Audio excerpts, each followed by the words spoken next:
Hello, today we'll continue by reading chapter 4 of The Woman in White, Epoch 2, that is. I'm wearing this scarf that I knit. It's a scarf with sleeves, and it's supposed to go around you once and then again. And I maybe made it too long, but it just doesn't stay up. It's kind of held midway down.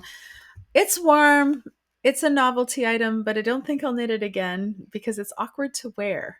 I'll probably just wear it like a regular scarf. Now, before we start the chapter, just want to mention what happened. Sir Percival just found out that Anne Catherick's mother had been to the manor the day before his arrival, and he's going to make a beeline to get out of there to go see her. He's going to drive himself. He's got his horse and carriage all ready to go. But first, he needs to assemble a group of people to take care of some legal business, and Marian is frozen out of that. Let's read chapter 4. June 17th. Just as my hand was on the door of my room, I heard Sir Percival's voice calling to me from below. "I must beg you to come downstairs again," he said. "It is Fosco's fault, Miss Holcombe, not mine.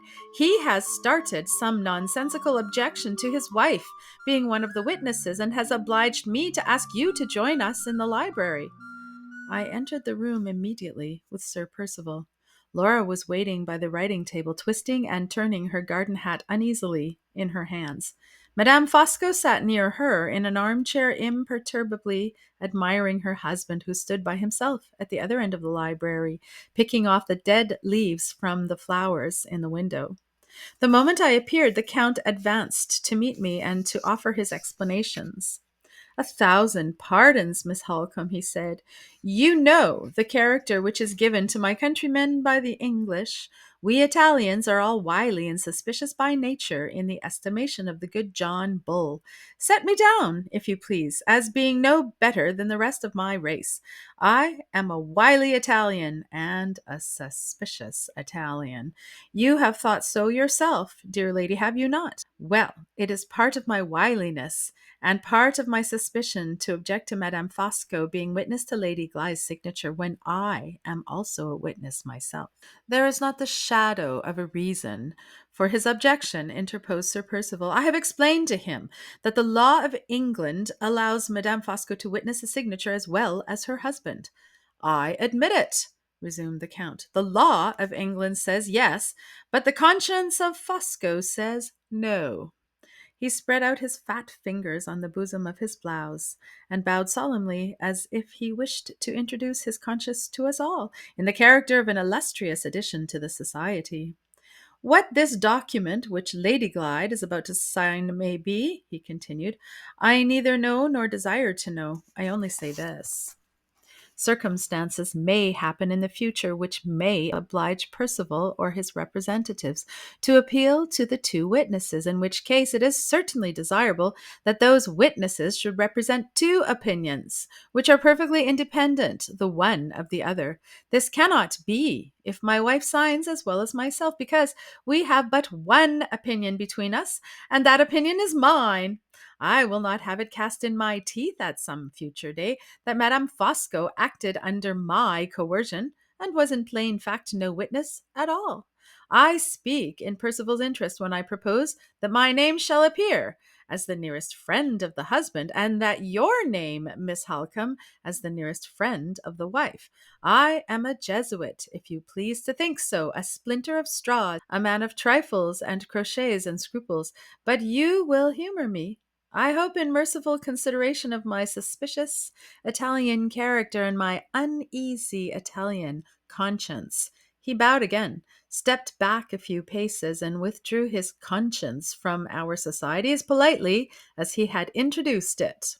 The Count's scruples might have been honorable and reasonable enough, but there was something in his manner of expressing them which increased my unwillingness to be concerned in the business of the signature. No consideration of less importance than my consideration for Laura would have induced me to consent to be a witness at all. One look, however, at her anxious face decided me to risk everything rather than to desert her. "I will readily remain in the room," I said, "and if I find no reason for starting any small scruples on my side, you may rely on me as a witness." Sir Percival looked at me sharply, as if he was about to say something. But at that moment, Madame Fosco attracted his attention by rising from her chair. She had caught her husband's eye and had evidently received her orders to leave the room. "You needn't go," said Sir Percival. Madame Fosco looked for her orders again, got them again, and said she would prefer leaving us to our business, and resolutely walked out. The Count lit a cigarette, went back to the flowers in the window, and puffed little jets of smoke at the leaves, in a state of the deepest anxiety about killing the insects. Meanwhile, Sir Percival unlocked a cupboard beneath one of the bookcases and produced from it a piece of parchment folded lengthwise many times over. He placed it on the table, opened the last fold only, and kept his hand on the rest. The last fold displayed a strip of blank parchment with little wafers stuck on it at certain places. Every line of the writing was hidden in the part which he still held folded up under his hand. Laura and I looked at each other. Her face was pale, but it showed no indecision and no fear. Sir Percival dipped a pen in ink and handed it to his wife. "Sign your name there," he said, pointing to the place. "You and Fosco are to sign afterwards, Miss Holcombe, opposite those two wafers. Come here, Fosco. Witnessing a signature is not to be done by mooning out of window and smoking into the flowers." The Count threw away his cigarette and joined us at the table, with his hands carelessly thrust into the scarlet belt of his blouse, and his eyes steadily fixed on Sir Percival's face. Laura, who was on the other side of her husband with a pen in her hand, looked at him too. He stood between them, holding the folded parchment down firmly on the table and glancing across at me as I sat opposite to him, with such a sinister mixture of suspicion and embarrassment on his face that he looked more like a prisoner at the bar than a gentleman in his own house. "Sign here," he repeated, turning suddenly on Laura and pointing once more to the place on the parchment. "What is it I am to sign?" she asked quietly. "I have no time to explain," he answered. "The dog cart is at the door, and I must go directly. Besides, if I had the time, you wouldn't understand. It is purely a formal document, full of legal technicalities and all that sort of thing. Come, sign your name, and let us have done as soon as possible." "I ought surely to know what I am signing, Sir Percival, before I write my name." "Nonsense! What have women to do with business? I tell you again, you can't understand it." "At any rate, let me try to understand it.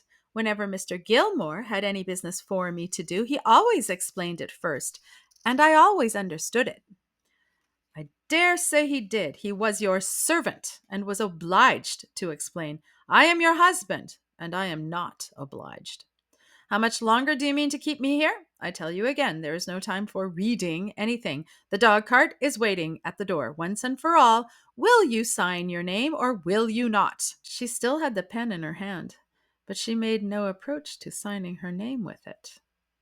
"If my signature pledges me to anything," she said, "surely I have some claim to know what that pledge is." He lifted up the parchment and struck it angrily on the table. "Speak out," he said. "You are always famous for telling the truth. Never mind, Miss Holcombe. Never mind, Fosco. Say in plain terms, you distrust me." The Count took one of his hands out of his belt and laid it on Sir Percival's shoulder. Sir Percival shook it off irritably. The Count put it on again with unruffled composure. "Control your unfortunate temper, Percival," he said. "Lady Glyde is right." "Right!" cried Sir Percival. "A wife right in distrusting her husband?" "It is unjust and cruel to accuse me of distrusting you," said Laura. "Ask Marian if I am not justified in wanting to know what this writing requires of me before I sign it." "I won't have any appeals made to Miss Holcombe," retorted Sir Percival. "Miss Holcombe has nothing to do with the matter."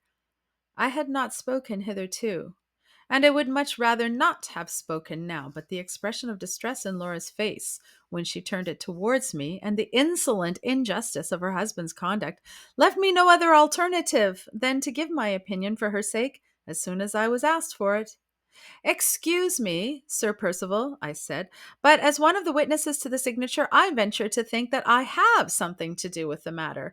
Laura's objection seems to me a perfectly fair one, and speaking for myself only, I cannot assume the responsibility of witnessing her signature unless she first understands what the writing is which you wish her to sign. A cool declaration upon my soul, cried Sir Percival. The next time you invite yourself to a man's house, Miss Holcombe, I recommend you not to repay his hospitality by taking his wife's side against him in a matter that doesn't concern you. I started to my feet as suddenly as if he had struck me. If I had been a man, I would have knocked him down on the threshold of his own door, and have left his house, never on any earthly consideration to enter it again. But I was only a woman, and I loved his wife so dearly. Thank God that faithful love helped me, and I sat down again without saying a word. She knew what I had suffered and what I had suppressed. She ran round to me with tears streaming from her eyes. "Oh, Marian," she whispered softly, "if my mother had been alive, she would have done no more for me." "Come back and sign," cried Sir Percival from the other side of the table. "Shall I?" she asked in my ear. "I will, if you tell me to." "No," I answered. "The right and the truth are with you. Sign nothing unless you have read it first." "Come back and sign," he reiterated in his loudest and angriest tones. The Count, who had watched Laura and me with a close and silent attention, interposed for the second time. "Percival," he said, "I remember that I am in the presence of ladies. Be good enough, if you please, to remember it too." Sir Percival turned on him, speechless with passion. The Count's firm hand slowly tightened its grasp on his shoulder, and the Count's steady voice quietly repeated, "Be good enough, if you please, to remember it too." They both looked at each other.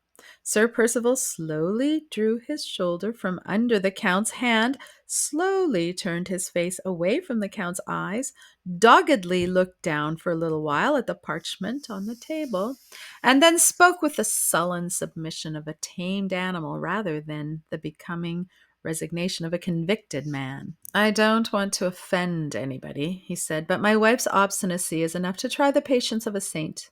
I have told her this is merely a formal document, and what more can she want? You may say what you please, but it is no part of a woman's duty to set her husband at defiance. Once more, Lady Glyde, and for the last time, will you sign or will you not?" Laura returned to his side of the table and took up the pen again. "I will sign with pleasure," she said, "if you will only treat me as a responsible being. I care little what sacrifice is required of me, if it will affect no one else and lead to no ill results." "Who talked of a sacrifice being required of you?" he broke in, with a half-suppressed return of his former violence. "I only meant," she resumed, "that I would refuse no concession which I could honorably make. If I have a scruple about signing my name to an engagement of which I know nothing, why should you visit it on me so severely? It is rather hard, I think, to treat Count Fosco's scruples so much more indulgently than you have treated mine."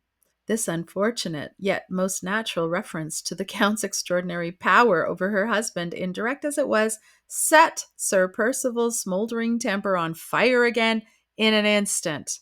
"Scruples?" he repeated. "Your scruples! It is rather late in the day for you to be scrupulous. I should have thought you had got over all weakness of that sort when you made a virtue of necessity by marrying me."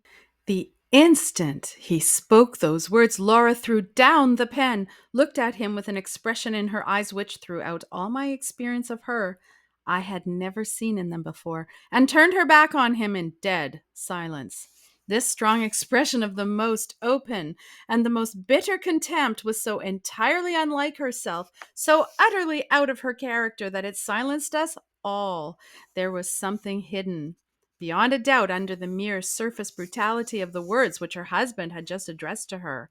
There was some lurking insult beneath them, of which I was wholly ignorant, but which had left the mark of its profanation so plainly on her face that even a stranger might have seen it. The Count, who was no stranger, saw it as distinctly as I did. When I left my chair to join Laura, I heard him whisper under his breath to Sir Percival, "You idiot!" Laura walked before me to the door as I advanced, and at the same time her husband spoke to her once more. "You positively refuse, then, to give me your signature?" he said in the altered tone of a man who was conscious that he had let his own license of language seriously injure him. "After what you have just said to me," she replied firmly, "I refuse my signature until I have read every line in that parchment from the first word to the last. Come away, Marian. We have remained here long enough." "One moment," interposed the Count before Sir Percival could speak again. "One moment, Lady Glyde, I implore you." Laura would have left the room without noticing him, but I stopped her. "Don't make an enemy of the Count," I whispered. "Whatever you do, don't make an enemy of the Count." She yielded to me. I closed the door again, and we stood near it waiting. Sir Percival sat down at the table with his elbow on the folded parchment and his head resting on his clenched fist. The Count stood between us, master of the dreadful position in which we were placed, as he was master of everything else. "Lady Glyde," he said with a gentleness which seemed to address itself to our forlorn situation instead of to ourselves, "pray, pardon me if I venture to offer one suggestion, and pray believe that I speak out of my profound respect and my friendly regard for the mistress of this house." He turned sharply towards Sir Percival. "Is it absolutely necessary," he asked, "that this thing here under your elbow should be signed today?" "It is necessary to my plans and wishes," returned the other sulkily, "but that consideration, as you may have noticed, has no influence with Lady Glyde. Answer my plain question plainly. Can the business of the signature be put off till tomorrow? Yes or no?" "Yes, if you will have it so."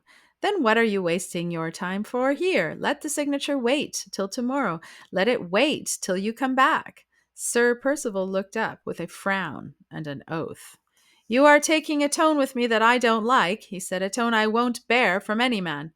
"I am advising you for your good," returned the Count, with a smile of quiet contempt. "Give yourself time. Give Lady Glyde time. Have you forgotten that your dog cart is waiting at the door?" My tone surprises you. Ha! I dare say it does. It is the tone of a man who can keep his temper. How many doses of good advice have I given you in my time? More than you can count. Have I ever been wrong? I defy you to quote me an instance of it. Go, take your drive. The matter of this signature can wait till tomorrow. Let it wait, and renew it when you come back. Sir Percival hesitated and looked at his watch. His anxiety about the secret journey which he was about to take that day, revived by the Count's words, and now evidently disputing possession of his mind with his anxiety to obtain Laura's signature. He considered for a little while, and then he got up from his chair.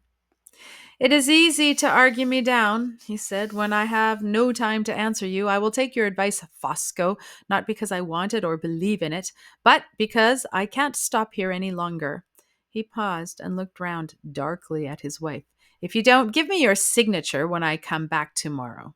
The rest was lost in the noise of his opening the bookcase cupboard again and locking up the parchment once more. He took his hat and gloves off the table and made for the door. Laura and I drew back to let him pass.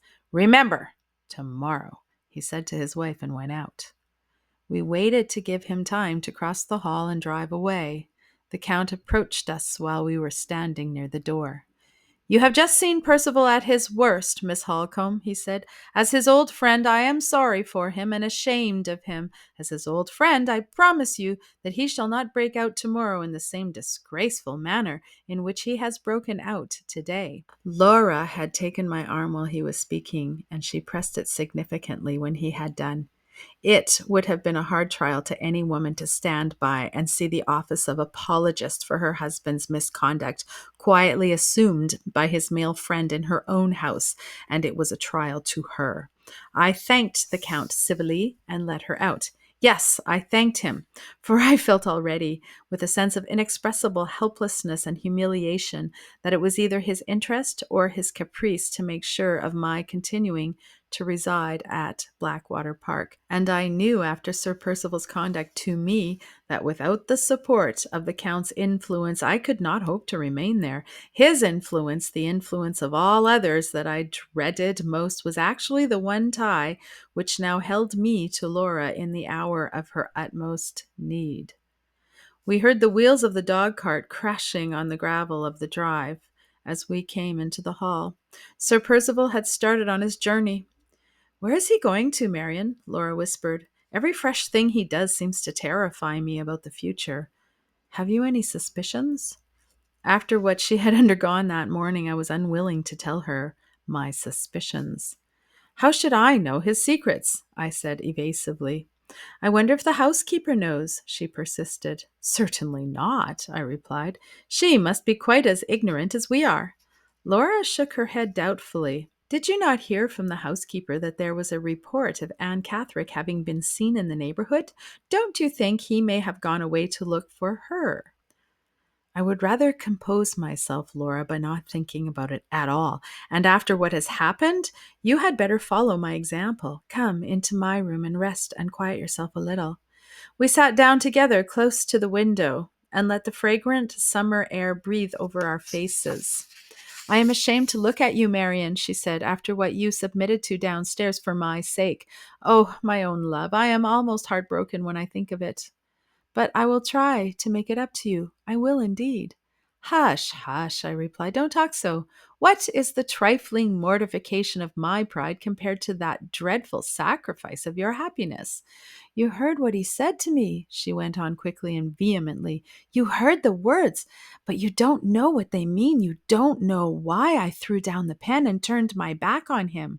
She rose in sudden agitation and walked about the room. "I have kept many things from your knowledge, Marian, for fear of distressing you and making you unhappy at the outset of our new lives. You don't know how he has used me, and yet you ought to know, for you saw how he used me today. You heard him sneer at my presuming to be scrupulous. You heard him say that I had made a virtue of necessity in marrying him." She sat down again, her face flushed deeply and her hands twisted and twined together in her lap. "I can't tell you about it now," she said. "I shall burst out crying if I tell you now. Later, Marian, when I am more sure of myself. My poor head aches, darling. Aches, aches, aches. Where is your smelling bottle? Let me talk to you about yourself. I wish I had given him my signature for your sake. Shall I give it to him tomorrow? I would rather compromise myself than compromise you. After your taking my part against him, he will lay all the blame on you if I refuse again. What shall we do? Oh, for a friend to help us and to advise us, a friend we could really trust." She sighed bitterly. I saw in her face that she was thinking of Hartright. Saw it more plainly because of her last words, and that set me thinking of him too. In 6 months only from her marriage, we wanted the faithful service he had offered to us in his farewell words. How little I once thought that we should ever want it at all. "We must do what we can to help ourselves," I said. "Let us try to talk it over calmly, Laura. Let us do all in our power to decide for the best." Putting what she knew of her husband's embarrassments and what I had heard of his conversation with the lawyer together, we arrived necessarily at the conclusion that the parchment in the library had been drawn up for the purpose of borrowing money, and that Laura's signature was absolutely necessary to fit it for the attainment of Sir Percival's object. The second question, concerning the nature of the legal contract by which the money was to be obtained and the degree of personal responsibility to which Laura might subject herself if she signed it in the dark, involved considerations which lay far beyond any knowledge and any experience that either of us possessed. My own convictions led me to believe that the hidden contents of the parchment concealed a transaction of the meanest and the most fraudulent kind. I had not formed this conclusion in consequence of Sir Percival's refusal to show the writing or to explain it, for the refusal might well have proceeded from his obstinate disposition and his domineering temper alone. My sole motive for distrusting his honesty sprang from the change which I had observed in his language and in his manners at Blackwater Park, a change which convinced me that he had been acting a part throughout the whole period of his probation at Limridge House. His elaborate delicacy, his ceremonious politeness, which harmonized so agreeably with Mr. Gilmore's old-fashioned notions, his modesty with Laura, his candor with me, his moderation with Mr. Fairley, all these were the artifices of a mean, cunning, and brutal man who had dropped his disguise when his practiced duplicity had gained in its end and had openly shown himself in the library on that very day. I say nothing of the grief which this discovery caused me on Laura's account, for it is not to be expressed by any words of mine. I only refer to it at all because it decided me to oppose her signing the parchment, whatever the consequences might be, unless she was first made acquainted with the contents. Under these circumstances, the one chance for us when tomorrow came was to be provided with an objection to giving the signature, which might rest on sufficiently firm commercial or legal grounds to shake Sir Percival's resolution and to make him suspect that we two women understood the laws and obligations of business as well as himself. After some pondering, I determined to write to the only honest man within reach, whom we could trust to help us discreetly in our forlorn situation. That man was Mr. Gilmore's partner, Mr. Kearley, who conducted the business now that our old friend had been obliged to withdraw from it and to leave London on account of his health. I explained to Laura that I had Mr. Gilmore's own authority for placing implicit confidence in his partner's integrity, discretion, and accurate knowledge of all her affairs.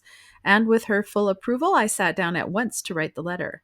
I began by stating our position to Mr. Kearley exactly as it was, and then asked for his advice in return, expressed in plain, downright terms, which he could comprehend without any danger of misinterpretations and mistakes. My letter was as short as I could possibly make it, and was, I hope, unencumbered by needless apologies and needless details. Just as I was about to put the address on the envelope, an obstacle was discovered by Laura, which in the effort and preoccupation of writing had escaped my mind altogether. "How are we to get the answer in time?" she asked. "Your letter will not be delivered in London before tomorrow morning, and the post will not bring the reply here until the morning after." The only way of overcoming this difficulty was to have the answer brought to us from the lawyer's office by a special messenger. I wrote a postscript to that effect, begging that the messenger might be dispatched with the reply by the 11 o'clock morning train, which would bring him to our station at 20 minutes past 1, and so enable him to reach Blackwater Park by 2 o'clock at the latest. He was to be directed to ask for me, to answer no questions addressed to him by anyone else, and to deliver his letter into no hands but mine. In case Sir Percival should come back tomorrow before 2 o'clock, I said to Laura, the wisest plan for you to adopt would be to be out in the grounds all morning with your book or your work, and not to appear at the house until the messenger has had time to arrive with the letter. I will wait here for him all the morning to guard against any misadventures or mistakes. By following this arrangement, I hope and believe we shall avoid being taken by surprise. Let us go down to the drawing room now. We may excite suspicion if we remain shut up together too long. Suspicion, she repeated. Whose suspicion can we excite now that Sir Percival has left the house? Do you mean Count Fosco? Perhaps I do, Laura. You are beginning to dislike him as much as I do, Marian. No, not to dislike him. Dislike is always more or less associated with contempt. I see nothing in the Count to despise. You are not afraid of him, are you? Perhaps I am, a little. Afraid of him? After his interference in our favor today? Yes, I am more afraid of his interference than I am of Sir Percival's violence. Remember what I said to you in the library. Whatever you do, Laura, don't make an enemy of the Count. We went downstairs. Laura entered the drawing room while I proceeded across the hall, with my letter in my hand, to put into the post bag which hung across the wall opposite to me. The house door was open, and as I crossed past it, I saw Count Fosco and his wife standing, talking together on the steps outside with their faces turned towards me.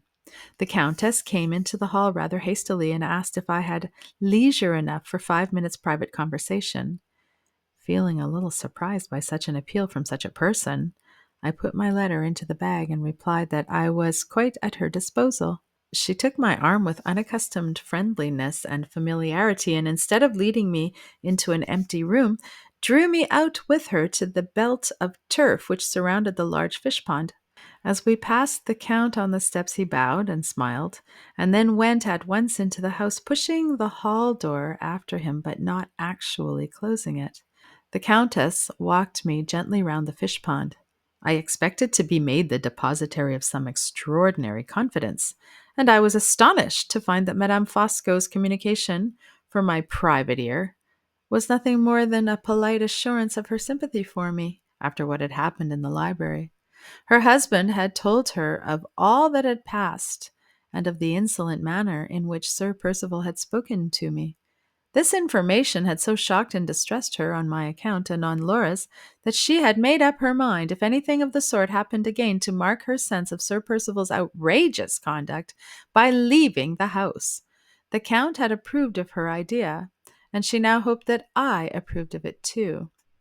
I thought this a very strange proceeding on the part of such a remarkably reserved woman as Madame Fosco, especially after the interchange of sharp speeches which had passed between us during the conversation in the boat-house on that very morning. However, it was my plain duty to meet a polite and friendly advance on the part of one of my elders with a polite and friendly reply. I answered the Countess accordingly in her own tone, and then, thinking we had said all that was necessary on either side, made an attempt to get back to the house. But Madame Fosco seemed resolved not to part with me, and to my unspeakable amazement, resolved also to talk. Hitherto the most silent of women, she now persecuted me with fluent conventionalities on the subject of married life, on the subject of Sir Percival and Laura, on the subject of her own happiness, on the subject of the late Mr. Fairlie's conduct to her in the matter of her legacy, and on half a dozen other subjects besides, until she had detained me walking round and round the fish pond for more than half an hour, and had quite wearied me out. Whether she discovered this or not, I cannot say, but she stopped as abruptly as she had begun, looked toward the house door, resumed her icy manner in a moment, and dropped my arm of her own accord before I could think of an excuse for accomplishing my own release from her. As I pushed open the door and entered the hall, I found myself suddenly face to face with the Count again. He was just putting a letter into the post bag. After he had dropped it in and had closed the bag, he asked me where I had left Madame Fosco. I told him, and he went out at the hall door immediately to join his wife. His manner when he spoke to me was so unusually quiet and subdued that I turned and looked after him, wondering if he were ill or out of spirits. Why, my next proceeding was to go straight up to the post bag and take out my own letter and look at it again with a vague distrust on me, and why the looking at it for the second time instantly suggested the idea to my mind of sealing the envelope for its greater security are mysteries which are either too deep or too shallow for me to fathom. Women, as everybody knows, constantly act on impulses which they cannot explain even to themselves, and I can only suppose that one of those impulses was the hidden cause of my unaccountable conduct on this occasion. Whatever influence animated me, I found cause to congratulate myself on having obeyed it as soon as I prepared to seal the letter in my own room. I had originally closed the envelope in the usual way by moistening the adhesive point and pressing it on the paper beneath. And when I now tried it with my finger, after a lapse of a full 3/4 of an hour, the envelope opened on the instant, without sticking or tearing. Perhaps I had fastened it insufficiently. Perhaps there might have been some defect in the adhesive gum. Or perhaps No, it is quite revolting enough to feel that third conjecture stirring in my mind. I would rather not see it confronting me in plain black and white. I almost dread tomorrow. So much depends on my discretion and self-control. There are two precautions at all events which I am sure not to forget. I must be careful to keep up friendly appearances with the Count, and I must be well on my guard when the messenger from the office comes here with the answer to my letter. End of chapter 4.